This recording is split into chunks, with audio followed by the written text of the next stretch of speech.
नमस्कार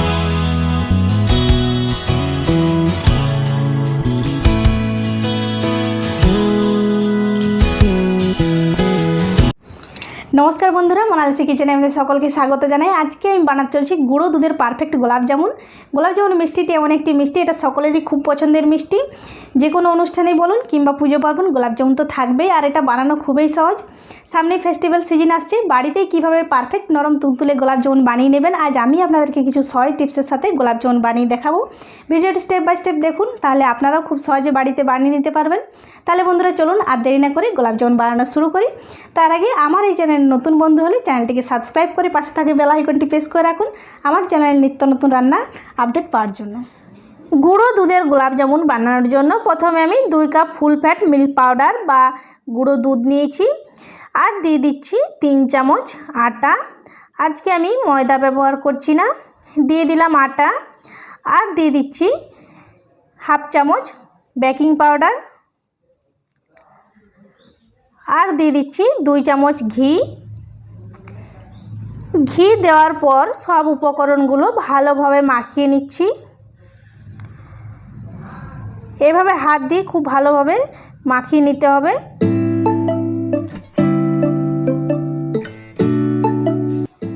দেখুন খুব ভালোভাবে মাখানো হয়ে গেছে। এরপর এটাকে আমি একটা ডো বানিয়ে নেব।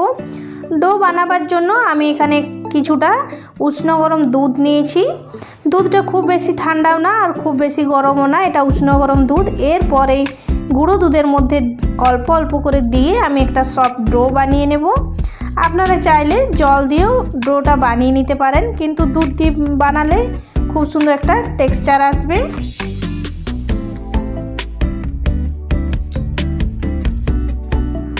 যদি ডোটা কিছুটা শক্ত মনে হয় তো এতে আরও দুধ দিয়ে মাখিয়ে নিতে হবে। আমি এখানে আবারও দুধ দিয়ে এটাকে একটা নরম ডো বানিয়ে নিচ্ছি।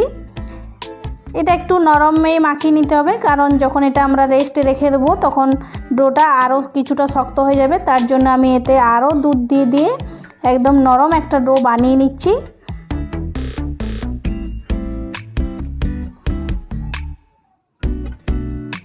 ঠিক এইভাবে আমি মাখিয়ে নিচ্ছি।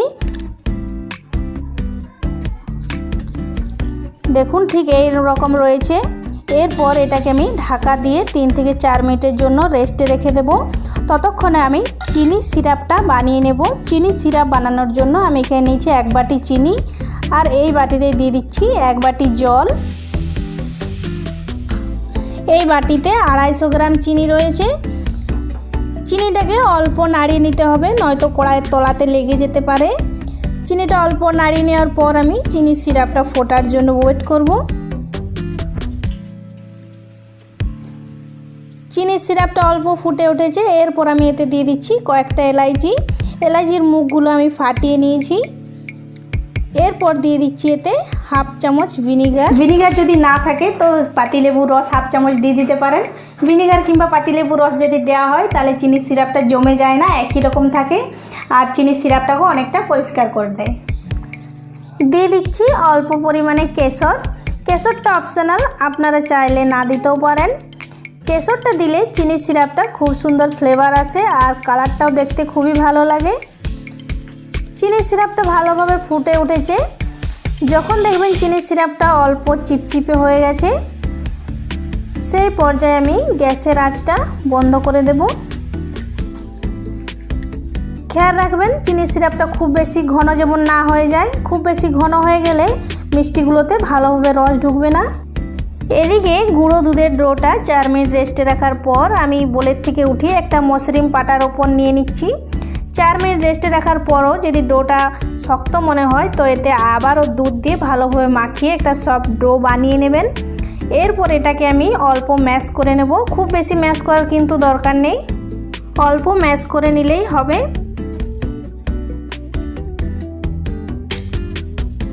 ঠিক এইভাবে আমি অল্প ম্যাশ করে নিচ্ছি।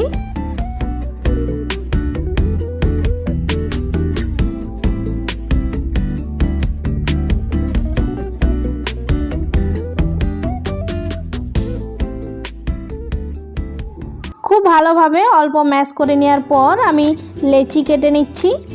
আমি এখানে মিডিয়াম সাইজের লেচি কেটে নিচ্ছি, আপনারা আপনাদের পছন্দ মতো লেচি কেটে নিতে পারেন।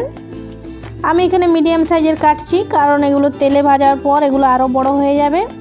সবগুলো লেচি কাটা হয়ে গেছে। এরপর আমি মিষ্টির শেপ বানিয়ে নিচ্ছি।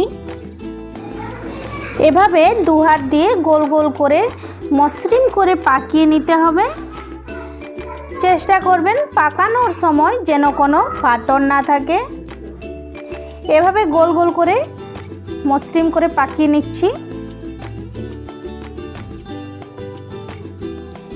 এভাবে আমি সবগুলো পাকিয়ে নিয়েছি। এরপর এগুলোকে ফ্রাই করে নেব। এদিকে আমি কড়াইতে কিছুটা তেল একদম অল্প গরম করে নিয়েছি। এরপর এক একটি গোলাপ জামুনের বল আমি এই তেলের মধ্যে দিয়ে দিচ্ছি ফ্রাই করার জন্য। গ্যাসের আঁচটা লো ফ্লেমেতে রেখে আরও এভাবে ছান্তা দিয়ে কন্টিনিউ তেলটাকে মুভমেন্ট করতে থাকবো। এর ফলে মিষ্টিগুলো সব দিকটা সমানভাবে ভাজা হয়ে যাবে। যদি এভাবে কন্টিনিউ নাড়াতে না থাকি তাহলে কী হবে, মিষ্টিগুলোর তলার দিকটাতে একটা স্পট তৈরি হয়ে যাবে, আর মিষ্টিগুলো সম্পূর্ণ ভাজা হয়ে গেল স্পট পড়ে যাওয়া জায়গাটা কালো হয়ে যাবে। আমি এভাবেই লো ফ্লেমে কন্টিনিউ নাড়ি চাড়িয়ে গোল্ডেন ব্রাউন করে মিষ্টিগুলো ভেজে নেব।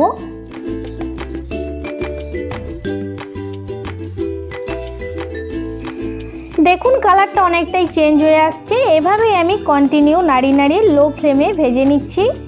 এগুলোকে একটু সময় নিয়ে ভাজতে হবে, তাড়াহুড়ো করলে কিন্তু চলবে না। গ্যাসের আঁচটা হাই ফ্লেমে রেখে যদি এগুলোকে আমরা ফ্রাই করি তাহলে মিষ্টিগুলোর ওপরটা খুব ভালোভাবে গোল্ডেন ব্রাউন হয়ে যাবে, কিন্তু ভেতরটা ভালোভাবে তৈরি হবে না। তাই আমি গ্যাসের আঁচটা লো ফ্লেমেতে রেখে 6 থেকে 7 মিনিট ধরে এগুলোকে ফ্রাই করে নিয়েছি। দেখুন কালারটা খুব সুন্দর গোল্ডেন ব্রাউন হয়ে গেছে।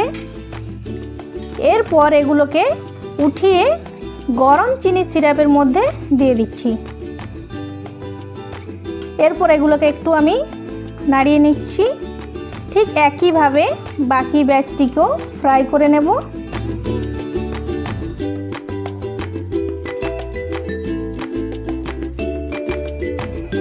ঠিক একইভাবে আমি দ্বিতীয় ব্যাচটিকেও ফ্রাই করে নিয়েছি। দেখুন এগুলোর কালারটাও খুব সুন্দর গোল্ডেন ব্রাউন হয়ে গেছে। এরপর এগুলোকে উঠিয়ে নিয়ে আমি গরম চিনি সিরাপের মধ্যে দিয়ে দিচ্ছি। চিনি সিরাপে দেওয়ার পর এগুলোকে অল্প নাড়ি চাড়িয়ে নিচ্ছি খুব ভালোভাবে। এরপর এগুলোকে একটা বোলের মধ্যে আমি ঢেলে নেব। একটা বোলের মধ্যে ঢেলে নিচ্ছি।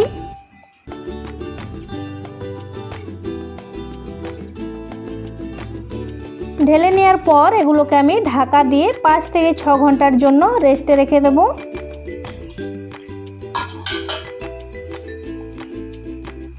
ফিরে এলাম 6 ঘন্টা পর। দেখুন মিষ্টিগুলোর কালারটা কত সুন্দর হয়েছে, আর প্রতিটা মিষ্টিতে খুব ভালোভাবে রস ঢুকে গেছে। আমি একটা মিষ্টি আপনাদেরকে কেটে দেখাচ্ছি মিষ্টিটার ভেতরটা কতটা সফট এবং ভেতরটা কতটা জুসি হয়ে গেছে। দেখুন মিষ্টিটার ভেতরটা খুব ভালোভাবে রস ঢুকে গেছে। মিষ্টিটা খুব সুন্দর সফট তৈরি হয়েছে। বন্ধুরা তৈরি হয়ে গেল আমার গুঁড়ো দুধের গোলাপ জামুন। আপনারাও বাড়িতে অবশ্যই ট্রাই করবেন। বন্ধুরা কেমন লাগলো আজকের আমার এই গুঁড়ো দুধের গোলাপ জামুন রেসিপিটি? আশা করছি আপনাদের ভালো লেগেছে। তাহলে লাইক করবেন, বন্ধুবান্ধব এবং আত্মীয় স্বজনদের মধ্যে শেয়ার করবেন, আর অবশ্যই কমেন্ট বক্সে কমেন্ট করে জানাবেন। আপনাদের কমেন্টের আশায় রইলাম। তাহলে বন্ধুরা দেখা হচ্ছে পরের ভিডিওতে অন্য কোনো নতুন রেসিপি নিয়ে। তখন সকলে ভালো থাকবেন, সুস্থ থাকবেন। ধন্যবাদ।